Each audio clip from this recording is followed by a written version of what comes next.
안녕하세요. 멘탈리티 채널의 이상현입니다. 오늘은 운동선수들의 자신감에 대해서 한번 이야기를 드릴까 해요. 저는 어린 선수 시절에 자신감이 많이 부족했어요. 그래서 지금 운동을 하고 있는 선수들 중에 자신감이 부족한 사람들의 마음이 어떤 상태인진 저도 그런 마음이 많이 이해되고 공감이 돼요. 근데 한번 자신감을 잃게 되면은 내가 그 자신감을 회복하는 게 진짜 어려울 거예요. 그리고 자신감이 부족해지는 이유가 절대 한두 가지가 아니어가지고 본인도 많이 알아차리지 못하는 경우가 많아요. 그래서 지금 만약에 자신감이 좀 떨어져가지고 팀에서 하는 훈련 그리고 개인 훈련 편한 사람들이랑 같이 운동할 때는 내가 실력이 괜찮고 남들이랑 비교했을 때 나 정도는 정말 괜찮고 내가 쟤보다는 그래도 나은 것 같은데? 라는 이런 생각이 있는데 시합장에서만 내 실력이 잘 안 나온다. 일단 그건 자신감이 많이 부족하고 심리적으로 뭔가 압박이 있는 거예요. 근데 이거를 조금 벗어나고 싶을 거예요.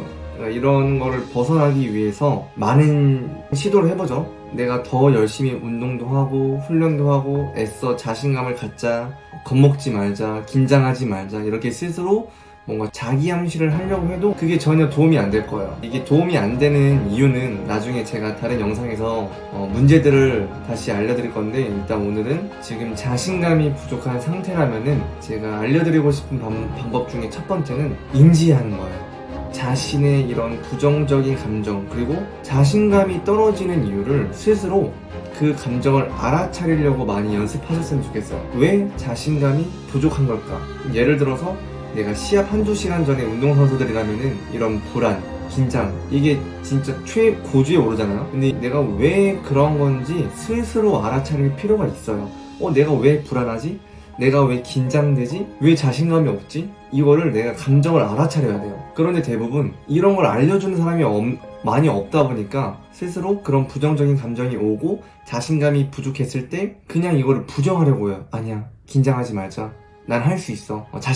자신감을 갖자. 겁먹지 마. 그러니까 이게 흔히 대부분 사용하는 방법이에요. 근데 이거를 하는 게 아니라 내 감정을 알아차리려고 노력을 많이 해야 돼요. 오히려 부정적인 감정이 오고 불안감이 이렇게 확 두려움 이런 게 내면에 확 올라왔을 때 그 감정이 집중해야 돼요. 피하지 말고. 예를 들어서 이제 시합 1시간 전이에요. 또는 시합 일주일 전이에요. 시합 일주일 전에도 막 이렇게 긴장되고 그런 사람 있을 거예요. 그러면은 시합 일주일 전이 가장 좋은데 훈련 중에서 하는 전술 그리고 혼자서 하는 훈련 개인 운동 그리고 다른 뭐 이런 친선 경기 이런 걸 할 때 그때 연습을 많이 해봐야 돼요. 중요한 시합에서 가서 내 감정을 알아차리는 연습을 하기엔 이미 늦었어요. 이미 그때는 빠른 템포로 내가 경기를 해야 되니까 이미 그때 내 감정을 알아차리는 건 늦은 거고 내가 그 몇 주 전부터 연습을 해놓고 있어야 돼요. 그래서 제가 말씀드린 개인 운동 그리고 뭐 이런 친선 경기 좀 편안할 때 편한 사람이랑 하는 훈련들 이럴 때 내가 긴장감이 좀 나타나거나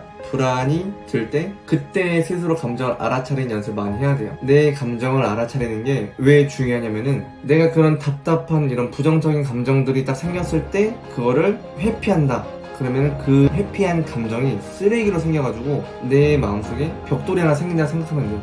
근데 이게 평소에도 굉장히 많을 거예요. 이미 자신감이 사라진 상태라면은 내가 훈련을 하든 뭘 하든 그냥 계속 뭔가 자신감이 부족하고 답답하고 걱정되고 막 그럴 거예요. 근데 그거를 계속 회피했을 거란 말이야. 이미 여러분의 마음속에는 그런 벽돌이 계속 이렇게 쌓여가고 있는 거예요. 근데 그 벽돌이 쌓여가니까 굉장히 무겁죠. 내 마음은 이미 무거워요. 이제 그런 게 우울이라는 형태로 변해가지고 심리적으로 조금 지친 사람들이 다른 사람들보다 에너지가 많이 없어요. 왜냐면은 이미 정신적으로도 많이 지쳐있기 때문에 에너지를 많이 빼앗겨 버려요. 그래서 감정 인지하는 거를 중요하다고 말씀드리고 싶은 게 이런 에너지를 빼앗기는 것도 그렇고 내 마음속에 벽돌이 하나씩 쌓인다고 생각하는 거 이러한 이유 때문에 나의 감정을 먼저 알아차리는 게 중요해요. 그 다음이 이제 해결할 수 있는 문제로 넘어가거든요. 여러분이 나의 감정을 알아차리지도 못한 채 그냥 자신감을 향상하고 싶어가지고 그냥 백날 첫날 새벽에 나가가지고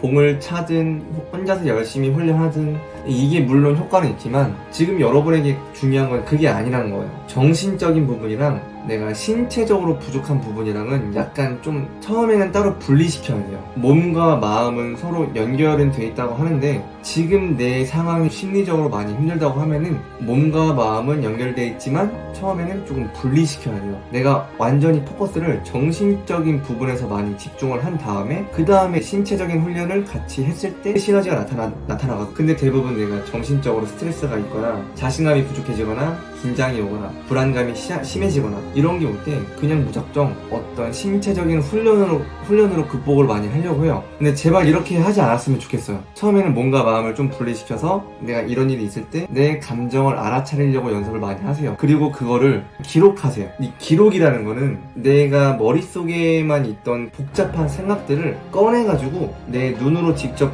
본다고 생각하면은 편하거든요. 그러니까 평소에는 우리의 뇌는 하루에도 막 5만 개에서 7만 개의 이런 생각을 한다고 해요. 근데 이제 그 중에서 내가 하고 있는 몇만 가지의 생각에서 핵심이 되는 생각이 있어요. 근데 그런 것들을 기록을 하면은 핵심적인 생각을 글이라는 형태로 아주 뚜렷하게 볼 수 있단 말이에요. 그렇게 됐을 때 내가 문제를 정확히 정의할 수 있고 그때부터 내가 해결해 나갈 수 있는 길이 하나씩 열려요. 그래서 신체적인 훈련으로 모든 거를 극복하려고 하지 말고 처음에는 몸과 마음을 분리시켜서 정신적인 부분에 좀 더 포커스를 맞춰서 해결해 나가려고 했으면 좋겠어요. 근데 이 방법은 일단 자신감이 많이 이미 부족하고 심리적으로 지쳐있는 선수에게 좀 더 중요하다고 생각해요. 저는 어렸을 때 이런 거를 알려주는 사람이 없었어요. 저도 시합을 나가게 되면은 항상 긴장이 되고 저는 체력이 진짜 좋았어요. 그러니까 뭐 운동선수라면은 체력이 당연히 좋아야 되는 거 아니겠냐라고 생각하는데 저는 그 이상이었어요. 저는 체력이 진짜 좋았는데 시합장만 나가면은 그 좋았던 체력이 진짜 금방 지쳐버리는 거예요. 다른 선수들보다 긴장을 해버리니까 금방 지치고 몸을 누가 이렇게 누르는 느낌이었어요. 계속 뛰면서 몸이 무겁고 내 마음대로 컨트롤도 안 되고 그러다 보니까 제 스스로도 너무 답답하고 이런 것들이 나아지지 않아서 계속 악순환이 이루어졌던 거죠. 근데 결국엔 피해자는 본인이에요. 저는 어렸을 때 이런 걸 알려주는 사람이 단 한 사람도 없었어요. 지금도 마찬가지겠지만 멘탈이 좀 약하거나 뭔가 정신적인 부분에서 약해진 모습을 보이면은 사라졌을지 모르겠는데 뭐 빠따를 치거나 체벌, 선배들이 부조리하거나 단체로 기합을 준다고 표현하는 게 맞겠죠. 저희는 뭐 대가리 박는 것도 좀 많았었는데 정신 못 차리고 멘탈 약하면은 일단 빠따 맞거나 대가리 박거나 그런 것들 중에 하나였어요. 근데 이런 걸 한다고 절대 멘탈이 좋아지지 않고 실력이 좋아지지 않거든요. 이거는 진짜 완전히 무식한 방법이고 지금은 이렇게 어떤 공포를 활용해서 동기부여를 주는 것보다 스스로가 알아차리는 게 가장 중요해요. 내가 누구인지 그리고 내가 어떤 것을 가장 두려워하고 내가 뭘 좋아하고 내가 뭘 잘하는지 스스로를 알아가는 과정이 그게 실력 향상이나 심리적인 부분에서 더 많이 도움이 돼요. 당연히 이런 심리적인 부분이 좀 많이 강해지고 멘탈이 강해지면은 실력이 좋아지는 거는 당연해요. 근데 멘탈이 좋지 않다고 해서 조금 일부러 더 무섭게 하고 더 혼내고 욕하고 비난하고 이런 것들은 절대 좋은 방법이 아니니까 여러분들도 그런 거를 당하면 안 되겠지만 그런 거를 사용해서도 안 돼요. 옛날에는 이제 빠따가 답이다 이런 말이 있었는데 뭐 빠따는 절대 답이 아니고 여러분들 스스로가 알아가야 되는 과정이 필요하다는 것. 저는 이런 거를 그 당시에 알려주는 사람이 없었는데 이게 진짜 중요해요. 이 심리적인 부분, 나의 멘탈적인 부분이 여러분의 퍼포먼스에 있어서 진짜 중요하단 말이에요. 그래서 만약에 이 영상을 보고 나서 내가 평소에 어떤 상황에서 긴장이 느껴졌는지 어떤 상황에서 불안이 오고 걱정이 되고 두려움이 느껴졌는지 이거를 좀 곰곰이 생각해서 기록을 한번 해봤으면 좋겠어요. 스스로 어떤 감정을 느꼈는지 알아가는 그런 연습을 하다 보면은 그 과정에서 심리적으로 멘탈적으로 안정이 될 수 있어요. 그것만으로도 그 이후부터가 가장 중요한데 그래서 오늘은 여러분이 그런 심리적으로 힘든 감정을 느끼고 있다면은 회피하지 말고 일부러 그 감정에 대해서 더 집중하려고 하는 거 저는 그렇게 하셨으면 좋겠어요. 오늘 긴 영상 끝까지 봐주셔서 감사합니다.